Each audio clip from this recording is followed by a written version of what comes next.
Hey everybody, Sleeves Senior Pickleball Report is brought to you by TNC Network. Get ready for an exciting episode of People of Pickleball with me, Mike Sleva. We're about to dive deep into conversations with influential figures from the world of pickleball. So let's get it going.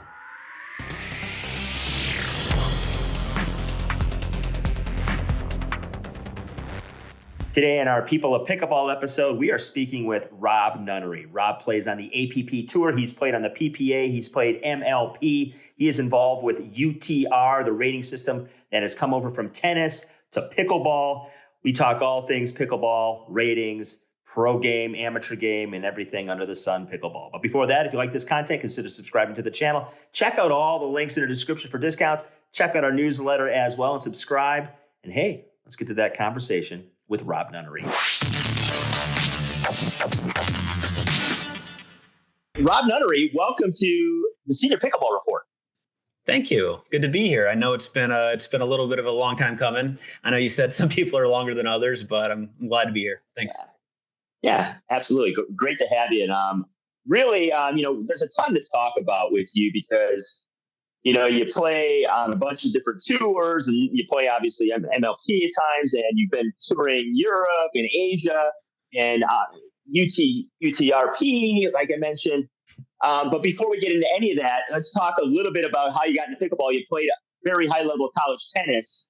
I know that, but talk to me about how the game was introduced to you and a little bit about your athletic background prior to coming into the sport. Yeah, it was, I don't know if I'd say a very high level tennis background. I did play D1 in college, so it's all relative, right? There's guys pretty high level. There's guys on the tour now that, have been 10 in the world. So I wasn't there, but I played college tennis and was decent. But so I graduated in 2007 from UNC Asheville, small little D1 liberal arts school in Asheville, North Carolina, and did a little coaching after that. But there's about I found pickleball in 2019. I graduated in 2007. I coached for call it 2 years till 2009, and then was out of sports completely for that decade, and got more into kind of the business side of life and had an advertising business. And through that, I would go to some different business conferences and met a lot of people, including Adam Franklin of Franklin Sports, who, turned into a good buddy. And he mentioned he knew my tennis background and knew that I hadn't played in a long time, but he was just like, "Hey, this is one of our fastest growing segments. It's been crazy. We follow kind of like industry reports on, what sports are emerging, and then they try to jump in there early. And big props to them. They did. They got on it early from a company that, isn't really known for pickleball. They're known for how many inflatables they sell, from basketballs to soccer balls to footballs. Yeah. But he was like, hey, they're obviously big in Major League Baseball with batting gloves. And he was like, some of our top players that we're sponsoring in pickleball are making as much as, some of our baseball players are. It's crazy.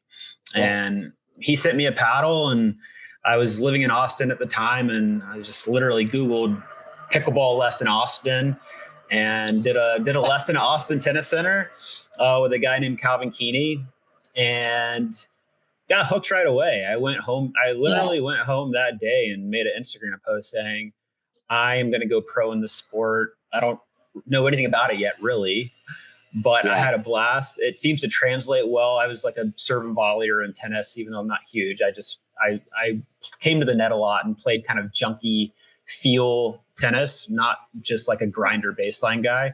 So I was kind of crafty, and I knew it felt like it would translate well to pickleball. And from that kind of declaration at the end of 2019, I've been doing pickleball ever since, and just feel super fortunate to have found it and to be doing work in something that is fun and not sitting behind a desk and doing something else. Yeah, I mean, in a short 5-year period, I mean, you hit right before, obviously, you started playing right before COVID, where, on some levels, people would say that was sort of the explosion of the game. Yeah. In 2019, did you see any of what's just happened coming down the pipe? I mean, did you see any of that? No, it was quiet. It was really quiet, actually. I knew there were some pro tournaments and stuff. My very first tournament was actually the very first PPA there ever was in Mesa, Arizona. Okay. So that being my real first tournament where pros were at, I didn't really know, they didn't really know what they were doing. They were just, it was all a test for them. And I was like, okay, so this is all I know. This is what pro pickleball is. But at the time it wasn't like, it didn't feel like this big movement. And again, this was February 2020, like literally a month before COVID came. And then COVID hits, and then, the tour shut down. I think the APP comes back and has one like in September or something. Don't quite remember, but yeah, it slowed down heavily, but there were still tournaments here and there. And I would try to play as much as I could. And then I think 2021, tournaments came back pretty full force. And just been playing ever since. And that's 2021, and 2022 is when it really felt like, okay, there's some serious momentum here. I think end of 21 was maybe the first MLP. I think that's right. Mm-hmm. And then that's where it felt like there's a lot happening. There are a lot of moving parts. People are trying to make moves, doing stuff. And it felt like that was kind of the moment where it felt like, okay, this is not going away. Yeah, and it is quite remarkable that, the pro game just starts to kind of peek its head out and COVID hits. And still, somehow, this game takes off to the level that it's become, which speaks volumes to not only the addiction factor that people, when they start playing this game, it just grabs them. But I think, because I'm not playing pro ball, but the amateur level there's still an unbelievable amount of people that have no idea that there's pro pickleball. Yeah. And they don't care. I would say it's the majority, the vast majority. Yeah. Yeah. And I think what's great about that is, I don't think the amateur ranks necessarily are dependent upon the success of pro pickleball. No. How about the pro scene, though? Do you think the pro scene on some level is dependent on the amateur ranks of this game growing at a grassroots level? Absolutely. I think without the amateur side, the pro game really struggles to exist. I mean, the people that you have coming to watch pro events is mostly the amateur players playing, right? So yeah, it's to me, I think the pro landscape is banking on the participation aspect of the sport leaking into the spectator side of the sport, which has been not non-existent, but pretty damn close to non-existent at this point. Yeah. Not many people are watching. Right. Yeah.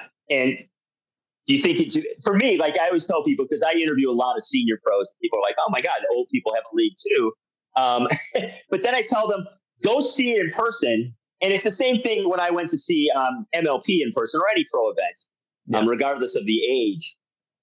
It's incredible courtside. It's just ridiculous what people are doing. Even if you know nothing about the game, even if you don't know anything about dinking or shot drops and all that other stuff, the skill level, you can tell the speed of the game and the control of the game. And I think maybe that's one thing that I think has been highly beneficial to the new paddle technology, because obviously we're pushing limits and stuff like that. But the pace of the ball, and then to see what people can do with that pace up close in person.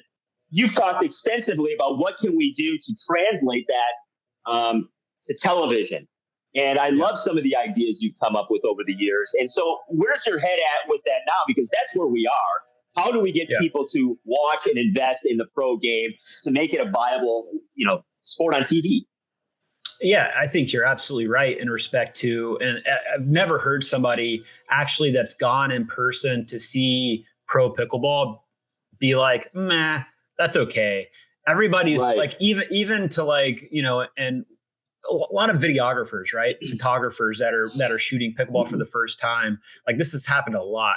They're like, whoa, like I saw pictures of this because I was researching it before I came to shoot. I saw some videos, but man, you guys are like, this is insane.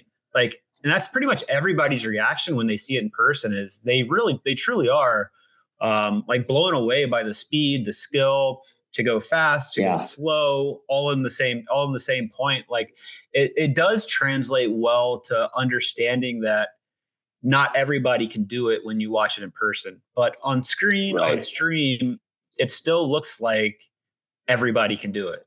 You know what I mean? Right. Even when people watch the US Open in tennis, you're like, okay, that, you know, they're pretty good. They're like it almost outside of the serve, like ground stroke rallies, you see everybody, you know, that's when the courts are busy right after the US Open or as the US Open's going, people go out because they're like, that doesn't look that hard. I can go out and hit ground strokes just like they can. Right.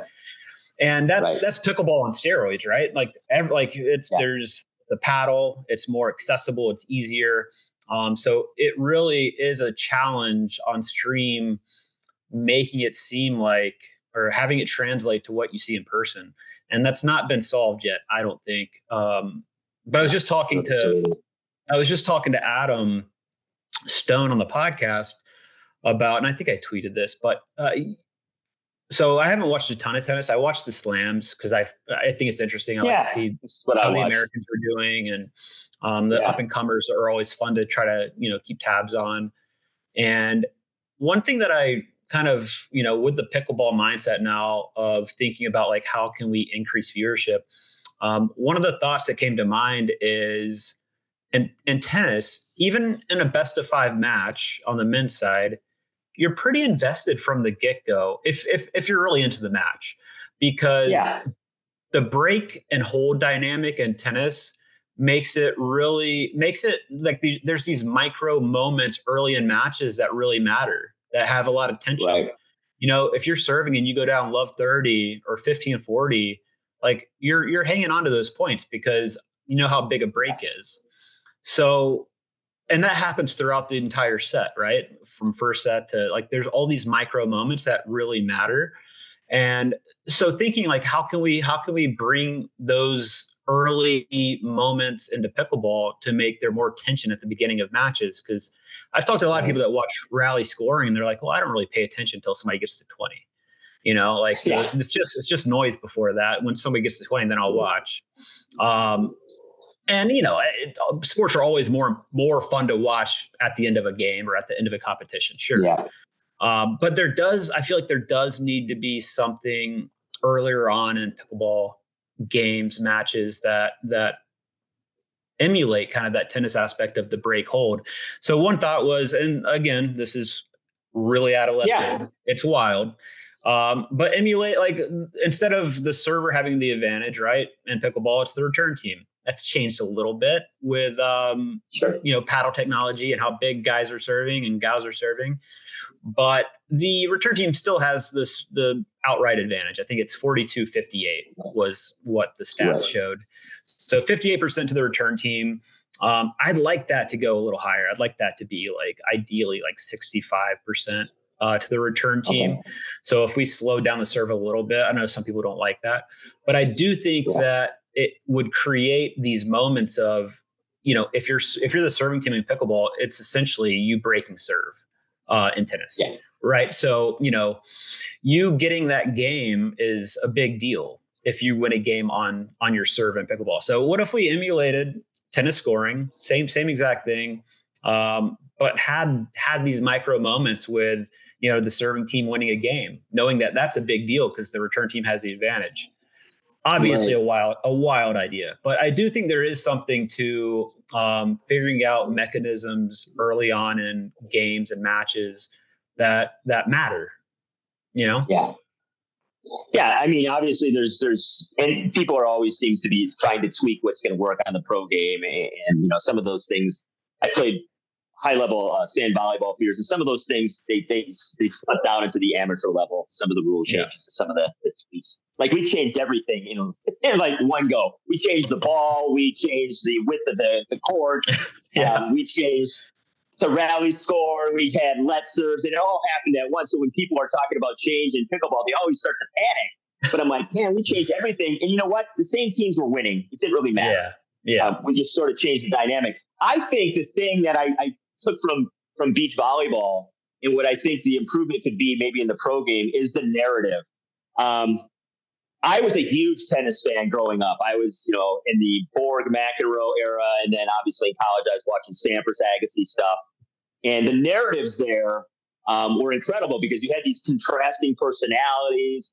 What do you think about kind of leaning into that a little bit with some of the players, whether it's, and I see they're starting to do this with player introductions and things like that, but sort of leaning into these personality traits, I look at the senior game and there's a lot of that, and I always think of Dave Weinbach, the Badger, and he's kind of got this persona. He's this bouncy guy, and you don't really have to build a character around him because he is a character. He is a character. Yeah. But can you help sort of enhance character traits in this game? Because I think, for me, the thing I don't like about tennis, and I think it's actually slightly pulling back, is there's more personality coming into it again like that.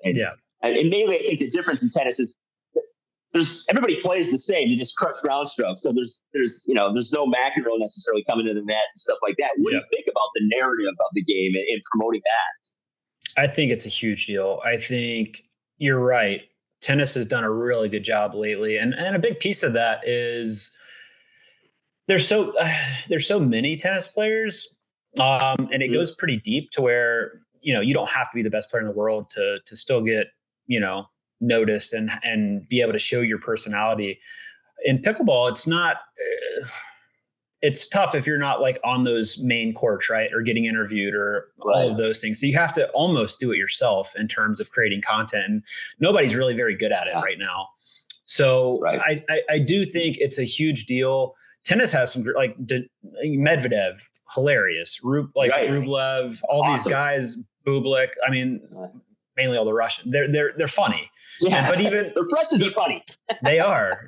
Even the but even the up and coming Americans, like I think I always see clips of, I think it's UTS, which is a kind of a new format, a more fun, personable tennis format. I don't know what the name is, but they always have really, really great clips of like players sitting around talking about like what happened here, what happened there. You see it with Jack Sock's new podcast with John Isner and Stevie Johnson and Sam Querrey. Like they're like, that's what we need. We need kind of, players talking about things and not being scared. I think that's the big issue is like players are scared to speak their minds because they're so worried about, rightfully so, a contract with the tour or a contract with paddle sponsors. But at the same time, like the paddle sponsor, the tour, they should want them being controversial. You should want clicks and attention and like that's what the sport needs. And I think it's a big deal and it's not being done well right now. Yeah, I would say, this is my opinion. I'd say we're in the petty phase of pickleball growth where people are sort of being petty about, oh, so-and-so did this, so-and-so said that, so-and-so's not on my particular tour or whatever it happens to be. That's what I appreciate about, this, you and Stone, what you do on It Feels Right is I don't really watch any other podcasts. I'll watch clips of other podcasts, but yours is the only one I actually watch through because you both have your feet in, two different organizations. Stone doing obviously PPA broadcasts and you playing APP, and you both being involved at MLP at different times and different phases. You specifically are blunt, which is refreshing to see and hear. And probably is why some people are attracted to Jimmy Miller, whether you love him or not. He's creating some content that is outside of the cliches and all that you might get in the post game interview. So I do agree. I think the podcasts are vital, and you are one of the original sort of podcasts out there. And so talk a little bit about that, and then we'll get into some other things. But your show, I think what I enjoy the most is obviously the relationship between the two of you. You can tell one, you care about each other a great deal. And two, like I mentioned earlier, the knowledge base of where you're both coming from. So when you decided to go with Stone and do this, kind of what was your idea? Because at that point, I don't even know if he was retired playing yet. Not yet. Yeah, not yet. Yeah. He was on the way out though. It was, I think he tore his calf. Family and all that. Yeah. The kid really, really cemented it. But no, I mean, Stone was an easy choice, right? It's, he's one of the most beloved personalities out there in pickleball. Right. You know, he walks into the room, says something ridiculous, and everybody's laughing. He brings a good vibe to pretty much wherever he goes, and people gravitate towards him. They want to be around him. He's got incredible insight into the game. I think he's one of the, you know, coaching wise and insight wise, I think he's one of the brightest minds. And he's in a unique position of having played against most of these players and understanding the game and being one of the smarter, more intelligent analysts of the game. So to me, it was no brainer, you know, to get and talk with my buddy about pickleball, who just also happens to have a great personality and also be really intelligent on the game. Just made a lot of sense. And yeah, it's been super fun. We've been a lot more consistent this year on the podcast with Selkirk. We transitioned from the Dink kind of being the publisher and promoting it to, there were just too many conflicts, right? Like they had the Pickle Pod. So it's like, you know, they're going to, and we're covering pretty much the same stuff. More or less. So, you know, to them, it's a conflict of interest, and that made sense. And Selkirk's been awesome. Sure. They've, you know, we have a producer on every episode who's, you know, maintaining audio levels. It's like, it's well done. So, just he's been awesome, and we've tried to be more consistent this year. So Pickleball International is excited to announce the launch of its 2025 pickleball cruise season, set to embark on a luxurious journey to Baja, Mexico, kicking off with a 3-day getaway to Ensenada from June 17th to 20th, followed by a 5-night escape to Cabo San Lucas from June 20th to 25th. This unique cruise will offer participants the chance to enjoy breathtaking coastal views while engaging in their favorite sport. With world-class amenities and indoor pickleball courts provided by Royal Caribbean Cruise Line, this is an unmissable opportunity for pickleball enthusiasts to combine leisure and competition in a stunning setting. For more details on this exciting sports adventure, the link is in the description.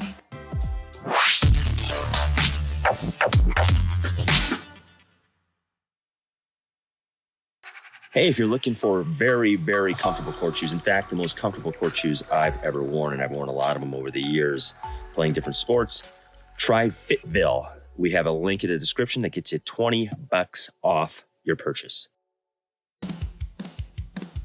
Are you a devoted pickleball enthusiast in search of top-notch gear and services? Look no further than Sleeves Affiliate Shop, your ultimate destination for all things pickleball. Not only will you discover an impressive selection of Sleeves-specific merch gear, but you'll also get the chance to explore gear and merchandise that our terrific show host, Mike Sleva, has previously reviewed. But that's not all. At Sleeves Pickleball Affiliate and Partner Shop, you'll find links to our friends of the show who offer pickleball-specific online stores, apps, and services.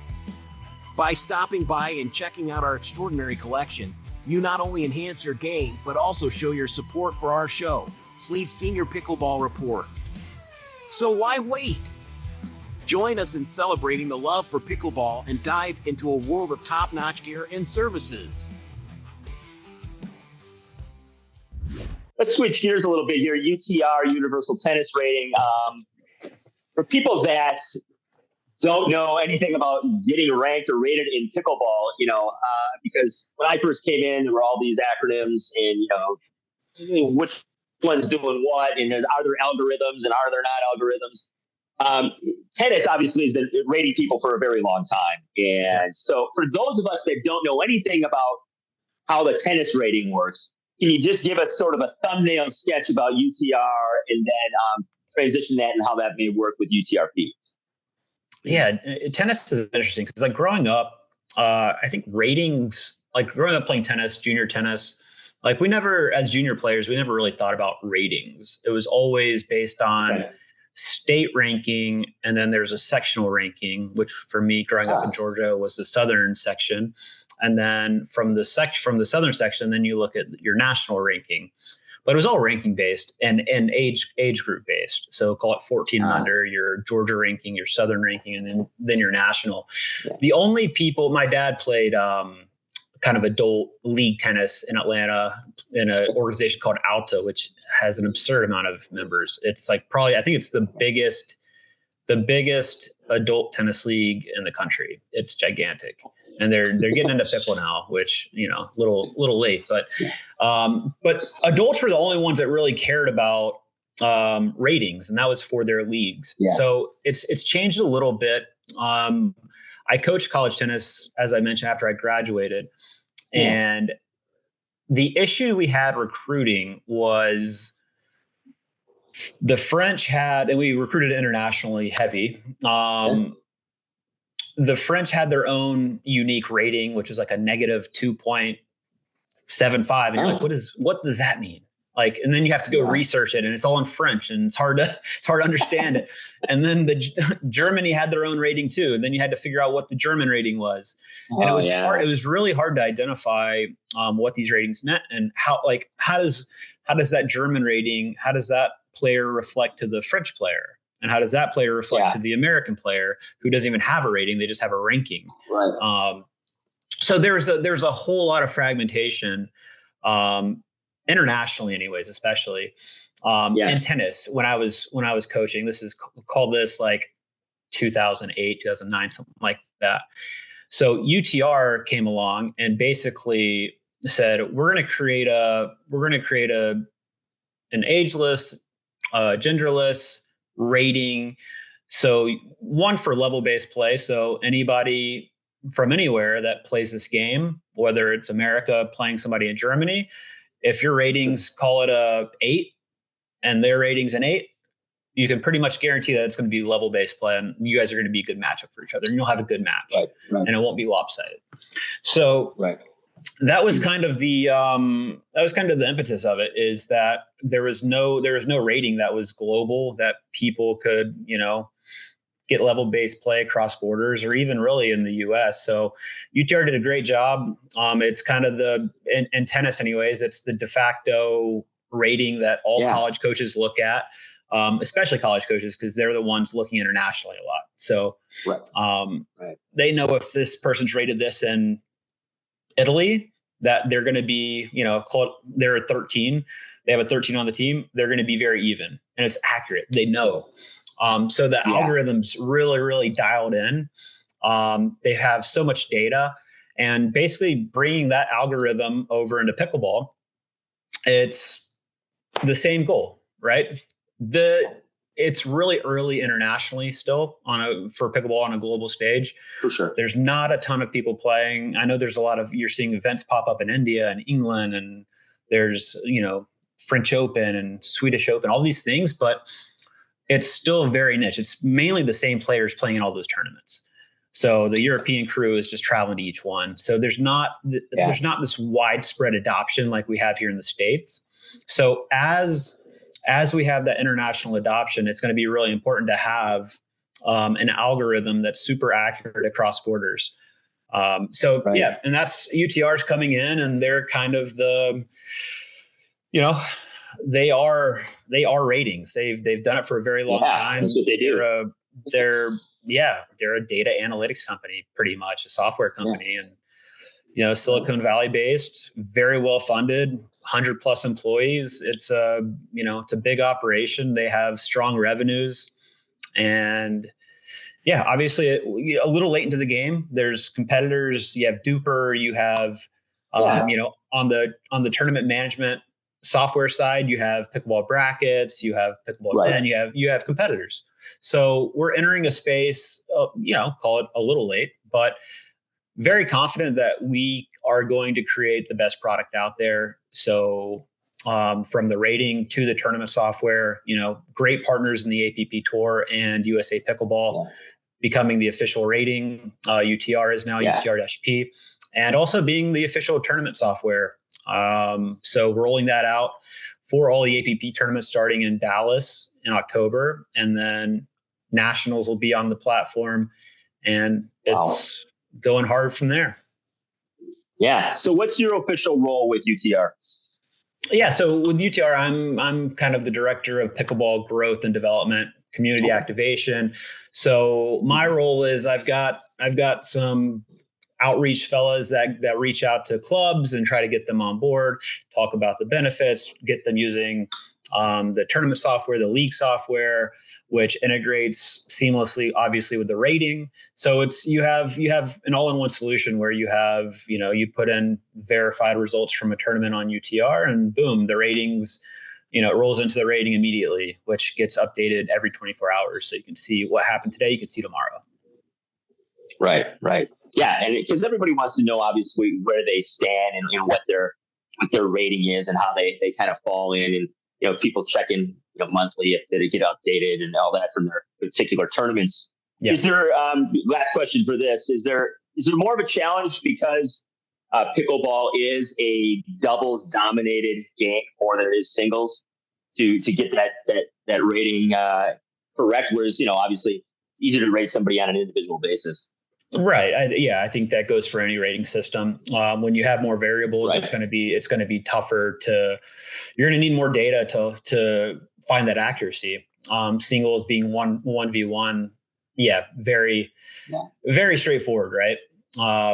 And what we're seeing now is, I think the international piece is really important because, data is only as good as the connectivity of it. So, you have, call it me, that's played a ton of events in the US across PPA, APP, MLP. I go to India and play, and they haven't played any tournaments over here. Right. But now that I have results over there, there's connectivity with all of the matches I had here. So I think players going internationally is a big deal. It helps the rating systems. Yeah. It creates that connectivity that we don't have. You have these little pods in the US, especially like at clubs, right? Like, let's say, you're a club in Austin somewhere or outside of Austin, and all you do is play your league there. And everybody there just pretty much plays their league. They don't play tournaments. Once somebody starts playing tournaments elsewhere, go to Georgia, it creates that connectivity. So it's always really, really good when you have players playing in new locations, playing with different people.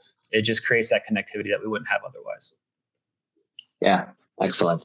I mean, it's exciting because I think we're getting to the point where we're seeing we're finally figuring this out. And I think UTR, having done this on obviously a massive level coming into the space, is good for its competitors too, because it'll push.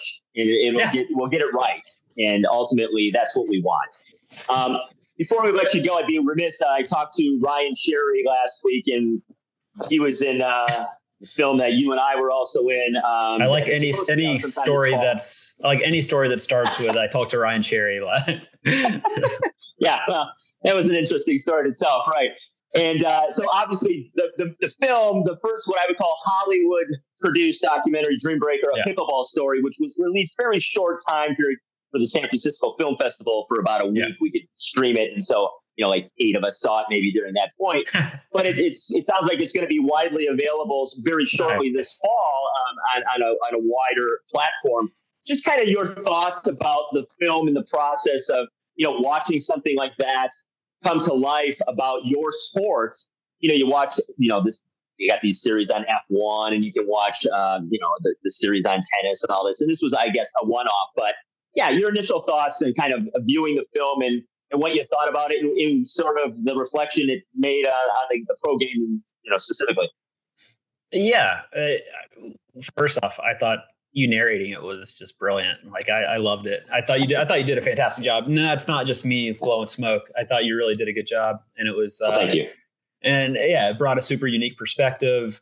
I think no matter what, it's good for the sport to get widespread viewership of a documentary like that.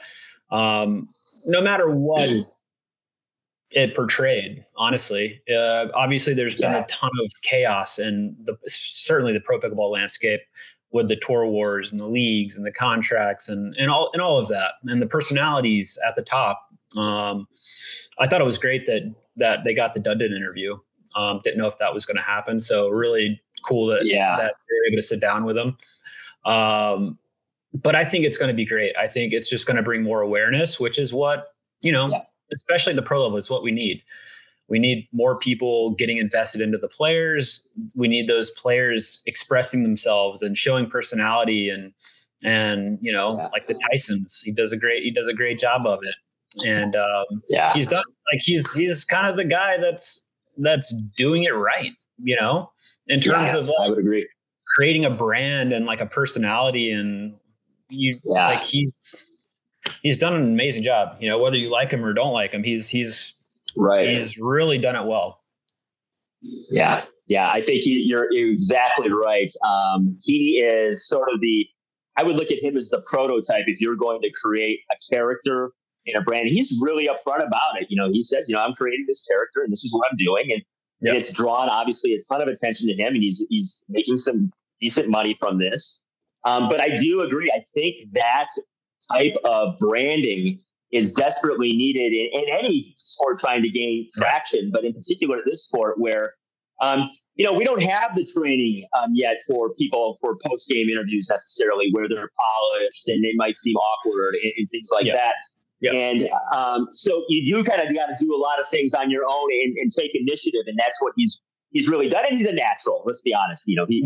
Some people just kind of fall into that. It's a character, but it's also pretty authentic. Yeah. It's pretty. It aligns well with who he is as a person. Yeah, and I would say Ryan has done the same thing. He's sort of this guy that has probably become part of a problem in his life, because every time he shows up, people think he's just going to be out till 4 a.m. every single time. He's like, listen, I need some sleep. And real quick, when I interviewed Ryan and we talked about my role in the film, he goes, my initial thought was, is this the best we can do?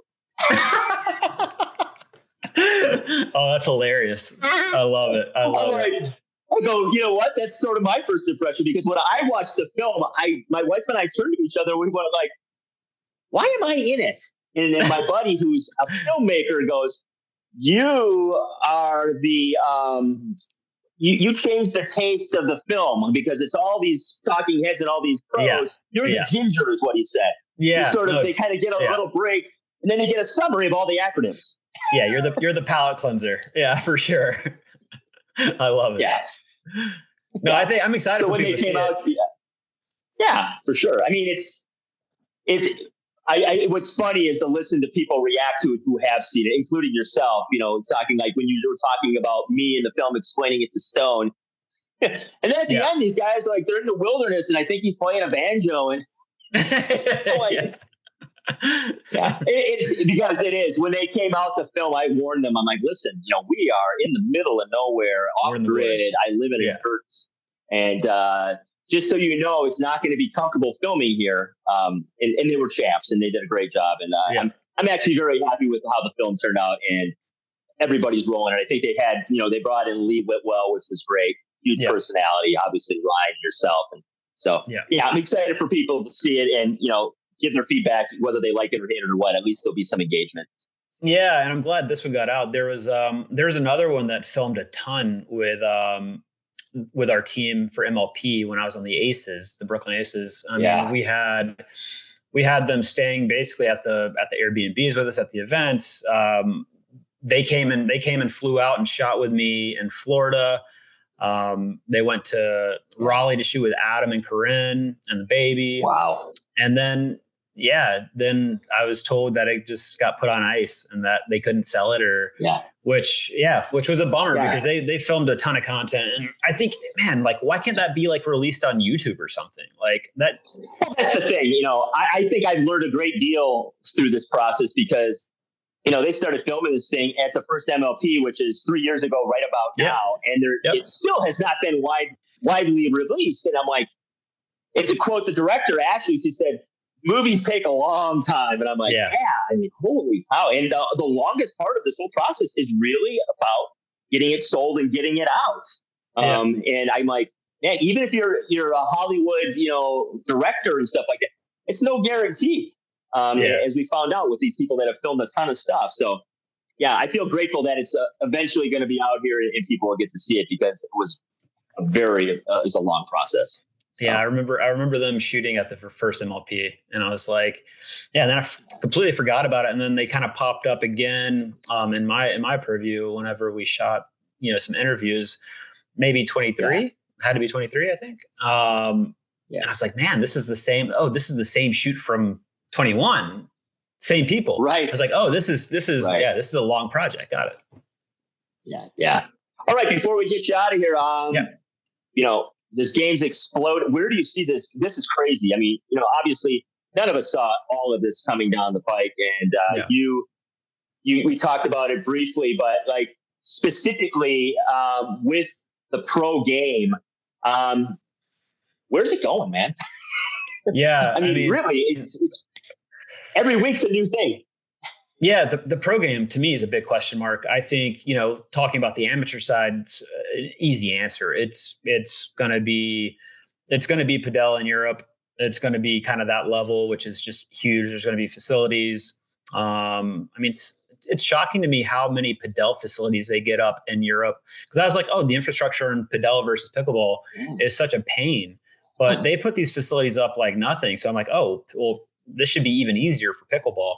So, you know, on that side of things, I think, and that's going to lead into more pro stuff, I believe, participation wise. I think the more infrastructure there is in Europe and Asia and more permanent facilities where you have dedicated pickleball courts where it doesn't feel like you're going to go to a gym and, you know, in Ireland, I was in Ireland last year, and like you go play in a gym and you're competing for gym space with the dancers and the badminton and the indoor soccer. And like, I feel like, and you don't really get the feel of pickleball like that, but when somebody goes into a facility that has a dedicated court and call it a cafe or a smoothie bar, you're like, oh, this is nice. This is cool. I want to spend a lot of time here. Yeah.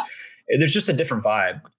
So I think the more facilities that go up that are permanent facilities across Europe, across Asia, will really drive the growth like we've seen here in the US, to be honest. I think it was the same thing. Yeah. A ton of gym floors, and then you get some outdoor courts that are permanent, and then indoor facilities, and it just snowballs. And I think we're going to see the same thing internationally. It's just a little laggy. And I think that's going to drive a ton of growth, especially Asia, India. You have these, India especially, right? It's very, very low wages typically. Tennis is a very inaccessible sport to a lot of Indians. Like you have to come from, you know, wealthier families to even get that opportunity.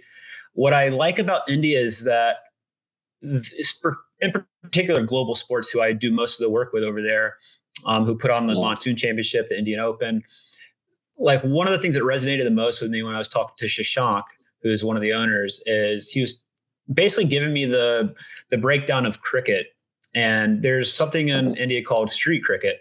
So, and cricket's everything. That's the national sport. Yeah. I mean, that is, you know, the top cricket player has more followers than like the Kardashians or something. Like it's insane how popular they are. And I don't remember what he said, but like some of the very top cricket players in the country came from just like the slums. And that came from street cricket where they had organized leagues and basically in the streets, but you could learn the sport no matter what your economic background was.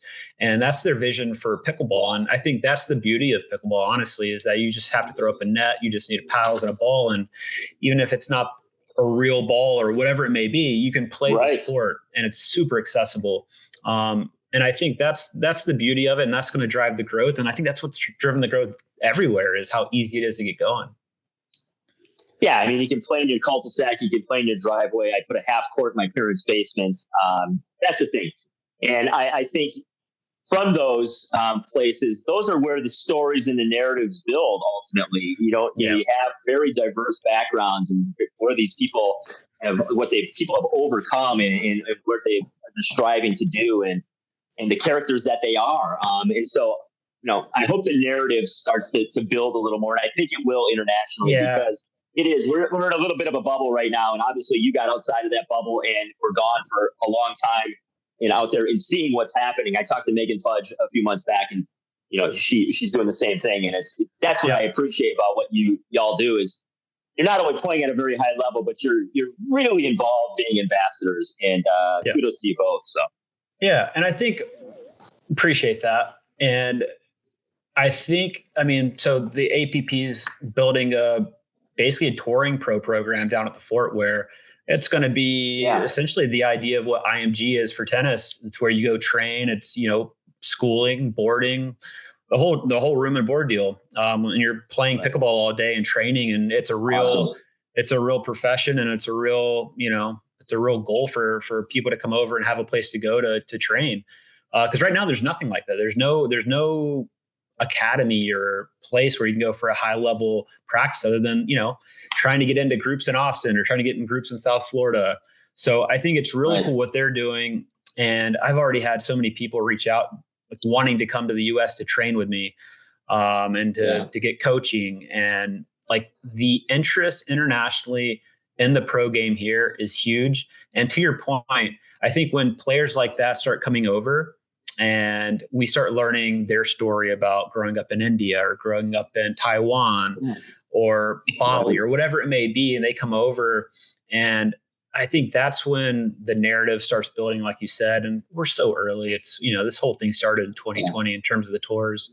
So it feels like everything's moved at kind of warp speed. But this is kind of the first time where I'm like, oh, it's been 4 years. That's actually a pretty long time, because it's been like high school. Yeah. It's been freshman to senior. But yeah, I think the pro game's gonna keep going. I will be very curious on what happens at the end of these contracts. That's a big question mark, right? So that's a whole other podcast. Yes, it is. And that's your realm.